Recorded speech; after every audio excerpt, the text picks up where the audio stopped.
అందరికీ నమస్కారం. భగవద్గీత అంటే ఏంటి? జీవితమంతా అయిపోయిన తర్వాత చదువుకోవాల్సిన పుస్తకమా, లేక రిటైర్మెంట్ రోజు సహోద్యోగులు ఇచ్చే పుస్తకమా, లేదా ఎవరైనా మరణించిన తర్వాత ప్లే చేసే సీడీనా? అవన్నీ అపోహలు మాత్రమే.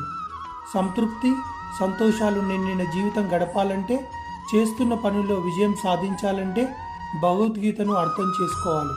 ఒక్క ముక్కలో భగవద్గీత 18 అధ్యాయాలు.